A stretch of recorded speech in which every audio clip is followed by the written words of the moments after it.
गुलाम रसूल, जो छोटू के नाम से मशहूर हुआ, पाकिस्तान के सूबा पंजाब के जनूबी इलाकों में एक बदनामे जमाना डाकू और मुनज्जम मुजरमाना गिरोह का सरगना था। वो दरियाए सिंध के किनारों पर वाक़े कच्चे के इलाकों में खौफ, दहशत और बेबसी की अलामत बन चुका था। ये वो इलाके थे जहाँ रियासत की अमलदारी कमजोर, कानून की गिरफ्त ढीली और कबायली निजाम ताकतवर था। इन्हीं हालात का फायदा उठाते हुए छोटू ने अपनी एक मुतवाज़ी हुकूमत कायम कर रखी थी, जिसमें उसके अपने कवानीन, अपनी अदालतें, अपने मुहाफिज और अपनी सजा और जजा का निजाम मौजूद था। इसी मुतवाज़ी निजाम में मकामी लोग रियासत की बजाय छोटू के फैसलों को मानने पर मजबूर थे, क्योंकि रियासत वहाँ मौजूद ही न थी या बेबस दिखाई देती थी। छोटू गैंग के नाम से मशहूर इस गिरोह ने अगवा, बरे तावान, कत्ल, डकैती, भत्ताखोरी और मुनज्जम जराइम के जरिए करोड़ों रुपए कमाए और कई बरस तक कानून नाफिज करने वाले इदारों को खुला चैलेंज देता रहा। पुलिस, रेंजर्स और इंतजामिया की बार बार नाकाम कार्रवाइयों ने इसके हौसले मजीद बुलंद किए। गुलाम रसूल की जिंदगी महज एक मुजरिम की कहानी नहीं, बल्कि ये उस निजाम की कहानी है जहाँ ना इंसाफियाँ, कबायली दुश्मनियाँ, पुलिस गर्दी और रियासती गफलत एक आम इंसान को रफ्ता रफ्ता दरिंदा बना देती है, और फिर वही दरिंदा पूरे मुआशरे के लिए खौफ की अलामत बन जाता है। गुलाम रसूल 1975 में पंजाब के जिला राजनपुर की तहसील रुझान के एक पसमानदा और कबायली गाँव में पैदा हुआ। उसका ताल्लुक बाखरानी कबीले से था, जो एक ज़राई और कबायली पस मंजर रखने वाला खानदान था। उसके आबाओ अजदाद चंद एकड़ जमीन के मालिक थे, जो उनकी वाहिद मुआशी ताकत थी। गुलाम रसूल का एक और भाई भी था, जिसे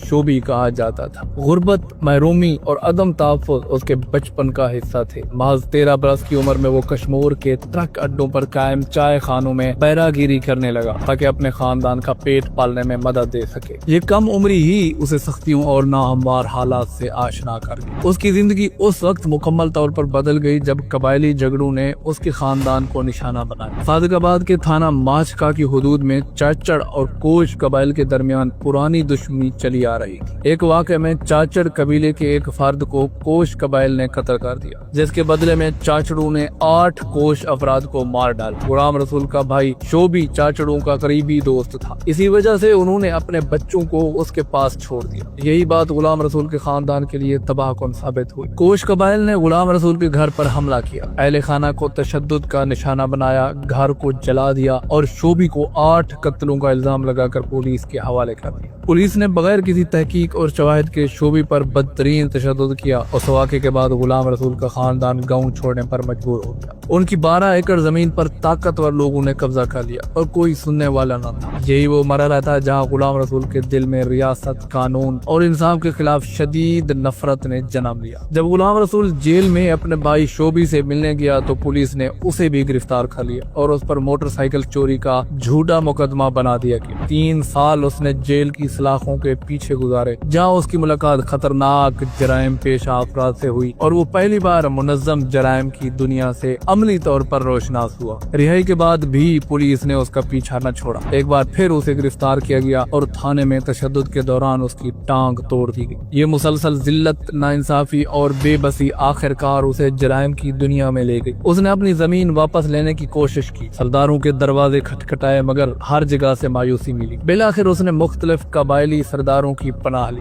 जिनमें हुसैन बख्श मजारी, नसरुल्लाह खान दरीशक और लाला शिखाना शामिल थे। बाद में वो सिंध के मशहूर डाकू बाबा लौंग के गिरोह में शामिल हो गया। बाबा लौंग ने ही उसे छोटू का नाम दिया और उसे अपना जान नशीन मुकर्रर किया, जिसके बाद गुलाम रसूल बाकायदा तौर पर एक मुनज़्ज़म डाकू बन गया। कुछ अर्सा बाद छोटू ने अपना अलग गिरोह तश्कील दिया, जो बाद में छोटू गैंग कहलाया। उस गिरोह की बुनियाद 2001 में रहीम यार खान में पड़ी, जहाँ ये बोसन गैंग के नाम से सरगर्म हुआ। इब्तदा में ये मामूली चोरियों और डकैतियों तक महदूद था, लेकिन जल्द ही ये एक मुनज़्ज़म, मुसल्लह और खतरनाक गिरोह बन गया। बलूचिस्तान से ताल्लुक रखने वाले डाकुओं की शमूलियत के बाद जदीद असलहा आया और गैंग की ताकत में गैर मामूली इजाफा हुआ। 2005 में छोटू ने अपने ही गिरोह के सरगना तारकी राकीब होसन को कत्ल करके क़यादत संभाल ली और यूं वो मुकम्मल तौर पर कच्चे के इलाके का बेताज बादशाह बन गया। अब ये गिरोह राजनपुर, डेरा गाजी खान, मुजफ्फरगढ़ और रहीम यार खान के कच्चे के इलाकों में मुकम्मल अजारादारी कायम कर चुका था। 300 से जायद मुसल्लह अफराद, जदीद हथियार, जासूसी नेटवर्क और मकामी 62 लोगों की पुष्ट पनाही ने उसे नाकाबिले तस्खीर बना दिया। अगवा बराए तावान उसका सबसे बड़ा जरिया आमदन था। 2010 के बाद सूरत हाल इस हद तक खराब हो गई कि लोग घरों से निकलने से खौफजदा हो गए और पूरा इलाका अमली तौर पर यरगमाल बन गया। छोटू गैंग ने पुलिस चौकियों पर हमले किए, एहलकार अगवा किए, कई को बेदर्दी से कत्ल किया और भारी मिकदार में असलहा लूटा। 2005 में चीनी इंजीनियरों को अगवा किया, 2011 में पुलिस एहलकारों को कत्ल किया और 2013 में पुलिस चौकी पर हमला करके 9 एहलकारों को शहीद करना और इस सफाकी की नुमाया मिसालें हैं। इन्हीं वाकयात ने रियासत को मजबूर किया कि वो इस गैंग के खात्मे के लिए गैर मामूली इक़दाम करें। उनका मरकजी ठिकाना दरियाए सिंध में वाक़े एक